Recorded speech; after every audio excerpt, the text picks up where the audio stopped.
नमस्कार दोस्तों, अभी देखना शुरू कर चुके वर्ल्ड मीडिया। जो हम आकाश प्रदेश से और विधानसभा क्षेत्र में है और हमारे साथ अभी अविनाश झा जी है जो प्रत्याशी भी जनसुराज से है और देख रहे कि नया चेहरा जनसुराज में देखने को मिला। अभी कुछ दिन पहले ही भैया आए हैं, जनसुराज ज्वाइन किए और देखिए काफ़ी लोग इस जनसुराज में भी जुट रहे हैं। ये हम पूछेंगे भैया से कि जनसुराज ही किस लिए जुटे। आपको दूसरा भी मौका था, आरजेडी और बीजेपी भी जुड़ सकते थे, लेकिन जनसुराज ही क्यों जुड़ रहे हैं?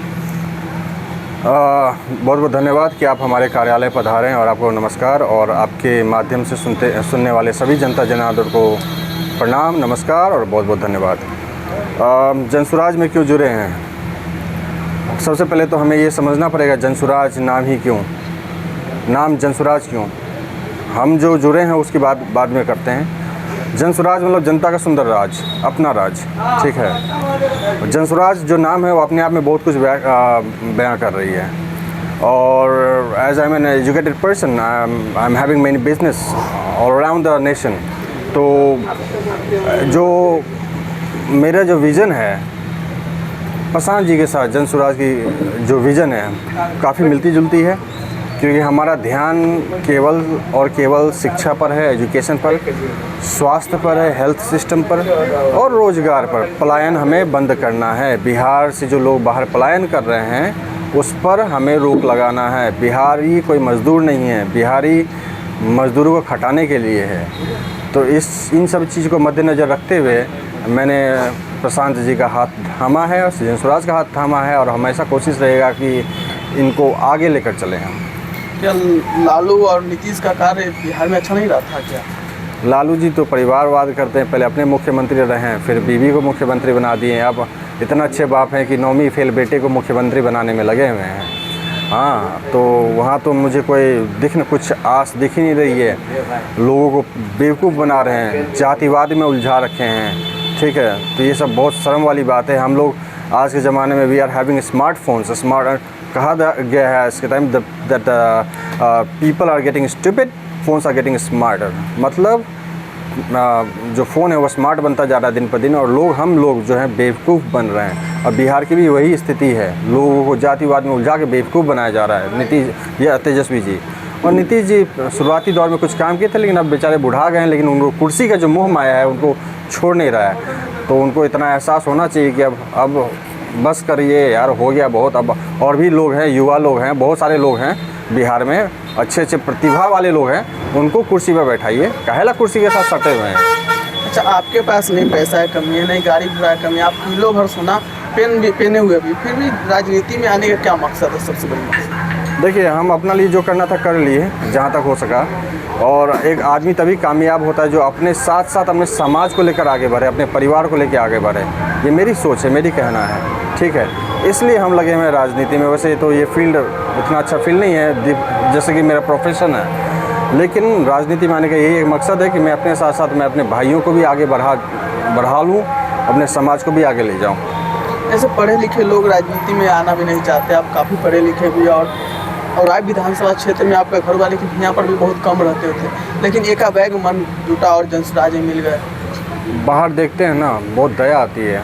दया क्या, मैं भी इस चीज़ को झेला हूँ। लोग बिहारी बोल के बुलाते हैं, मजदूरी करवाते हैं, हीन भाव से देखते हैं। मैंने पढ़ाई किया है चेन्नई में इंजीनियरिंग। सीधा मुझे कहा जाता था you Bihari, direct you north Indian, you Bihari, stand up, खड़ा कर दिया जाता था विश्वविद्यालय में। उसको नौकरी करने आया हूँ दिल्ली, वहाँ भी वही हाल, अरे बिहारी है क्या कर लेगा, उनका लैंग्वेज, ये सब लैंग्वेज हुआ है, ठीक है। तो बिहारी को हर जगह, पंजाब में जाइए किस तरह से रखते हैं बिहारी को। मैंने फेसबुक में भी लाइव चलाया था। एक पंजाब से एक बेचारे, उनका भाई की मृत्यु हो गई थी, पंजाब में किसान थे वो, यहाँ पे वो साथ 2 भाई रहते थे वहाँ पे पंजाब में, ठीक है। तो एक की मृत्यु हो गई तो उसके दाह संस्कार में उनका बॉडी को लेके यहीं गाँव आए हैं। तो मैंने लाइव चलाया था। वो अपना व्यथा जो सुना रहा था, किस तरह से उनको बुलाया जाता है, क्या व्यवहार उनके साथ होता है। इन सब चीज़ को देखते हुए मुझे लगा कि कहीं ना कहीं मुझे अपने क्षेत्र के लिए कुछ करना चाहिए। और प्रशांत जी जैसे लोग हैं इस बिहार में आगे बढ़ रहे हैं कि बिहार मांगे बदलाव, बिहार में बदलाव के लिए उतरे हैं। तो एक हमारा भी फ़र्ज़ है, I am educated person, that I should be supporting him, उनका सपोर्ट करें। आपने बराबर शिक्षा पे बात किया और विधानसभा क्षेत्र में, लेकिन 1 दर्जन तो छोड़िए 3-3 दर्जन और विधानसभा क्षेत्र में ऐसे स्कूल हैं जहाँ पे किसी के पास भवन ही नहीं है तो किसी के पास छत ही नहीं है, लेकिन आज भी उसी में गुजारा कर रहे हैं। बाथरूम है नहीं, टॉयलेट है। लेकिन आप शिक्षा की बात करते हैं, अगर जनसुराज से आपको टिकट मिलता है, विधायक बनते हैं, तो पहला कार्य क्या रहेगा? शिक्षा रहेगा या कुछ और रहेगा? हमारा बस और बस एक ही काम रहेगा, शिक्षा पर ध्यान देना, एजुकेशन सिस्टम पर ध्यान देना। सबसे पहले इंफ्रास्ट्रक्चर सुधारेंगे, अच्छे अच्छे स्कूल्स रहेंगे, उसमें बैठने की जगह होगी, टेबल बेंचेस होंगे, ठीक है। शौचालय साफ़ रहना चाहिए, शौचालय है तो उसका दुर्गति हुआ पड़ा है, शौचालय साफ़ रहना चाहिए, सिक्योरिटी गार्ड्स रहना चाहिए, एक नियमावली होना चाहिए, टाइमिंग होना चाहिए, शेड्यूल होना चाहिए, शिक्षकों की बहाली होनी चाहिए, बाकी और भी जो सपोर्टिंग स्टाफ्स हैं उनका बहाली होना चाहिए। कुछ भी नहीं है यहाँ तो बस शिक्षा के नाम पर स्कूल में खिचड़ी बांटा जा रहा है, विद्या तो बांटा ही नहीं जा रहा है। अपने भी क्षेत्र में भी घूम रहे हैं, देख रहे हैं, क्या औराई विधानसभा की शिक्षा व्यवस्था कैसा है? ध्वस्त है। शिक्षा व्यवस्था में क्या है? कुछ नहीं है, ध्वस्त है। जो 2-4 लोग पढ़ने आते हैं स्कूल में, उसको खिचड़ी खिला के विदा कर दिया जाता है। उसके ऊपर कोई ना कभी पेरेंट्स मीटिंग होते हुए देखा हो, ना कुछ मीटिंग होते हुए देखा हो। इंफ्रास्ट्रक्चर ख़त्म है, दीवारों पे थूक रखा है। शाम को जाइएगा स्कूल में, आपको दारू पीते हुए लोग नज़र आएंगे, आपको उस स्कूल कैंपस में बोतल्स नज़र आएंगे, स्कूल कैंपस के बाहर आपको खाली दारू की बोतल नज़र आ जाएंगे। ये तो है हमारा शिक्षा व्यवस्था।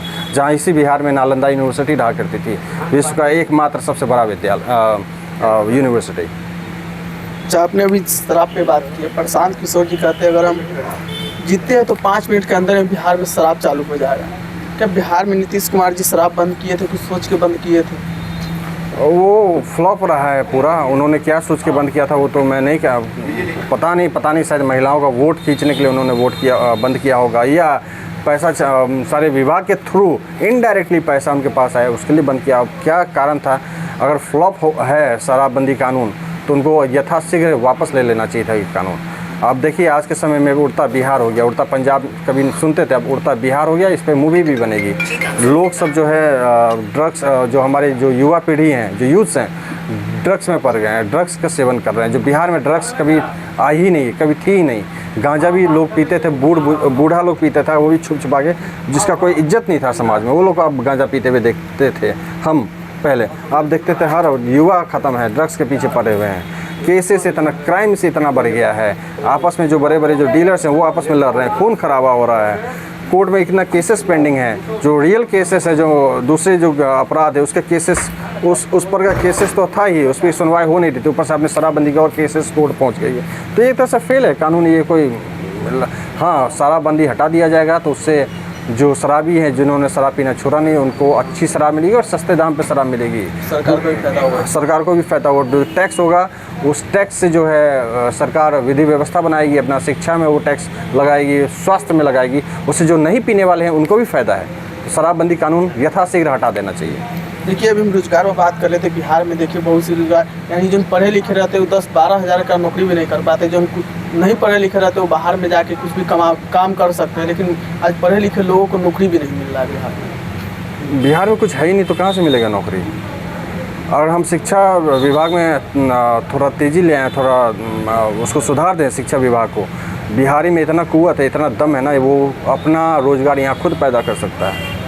इसलिए मैं बार बार शिक्षा पे आ जा रहा हूँ। अगर हम शिक्षित रहेंगे, हाँ, बिहारी अगर शिक्षित रहा, यहाँ पर बिहार की धरती पर हम गुजरातियों को खटवा लेंगे। यहाँ पे हम नौकरी करवा सकते हैं। बिहारी में इतना ताकत है, इतना दम है, बिहार चाहे तो पूरा देश बदल सकता है। अच्छा, जनसुराज मिलने का मकसद ये भी हो सकता है कि आपको अगर टिकट मिलती है तो चुनाव लड़िएगा, अगर टिकट नहीं मिलती है तो फिर आप जनसुराज छोड़कर कोई दूसरा पार्टी में जा सकते हैं। बहुत से लोग देख रहे हैं कि जनसुराज ज्वाइन कर लिए और अभी विधानसभा में यानी 10-15 उम्मीदवार ऐसे कर चुके हैं और देखते हैं कि लगातार सबके सब क्षेत्र में घूम रहे हैं। क्या लगता है, अगर टिकट आपको मिलता है तो चुनाव लड़िएगा, अगर टिकट नहीं मिलता है तो पार्टी के साथ बने रहिएगा या पार्टी से बिछड़ जाएगी? मैं टिकट के लिए यहाँ नहीं हूँ बिल्कुल। मेरा विचार प्रशांत जी के विचार से काफ़ी मिलती जुलती विचार है और उनका समर्थन में हूँ। टिकट मिला ना मिले वो अलग बात है। टिकट किसी और को मिलती है, उसके साथ मैं तन मन धन से लगा रहूँगा। मेरा एक ही मकसद है, और आय मांगे बदलाव, यही मेरा नारा है और इसको मैं पूरा करके रहूँगा। अच्छा, अगर औराई विधानसभा क्षेत्र से आप विधायक बनते तो पहला कार्य आपका क्या रहेगा? शिक्षा विभाग में तरक्की, शिक्षा विभाग में सुधार और स्वास्थ्य विभाग में सुधार। यहाँ एक भी एम्बुलेंस नहीं है, कोई मर जाता है तो रात बिरात आपके लिए एम्बुलेंस नहीं है, प्राथमिक उपचार केंद्र नहीं है। तो इन सभी चीज़ पे को मद्देनज़र रखते हुए इन पे काम किया जाएगा। देखिए, अभी हमारे साथ अविनाश झा जी से, यानी हर मुद्दे पे बात की लेकिन लास्ट में आके शिक्षा पर रुक जाते हैं। इनका कहना है कि अगर बिहार में शिक्षा मिल जाए तो सब चीज़ हो सकता है।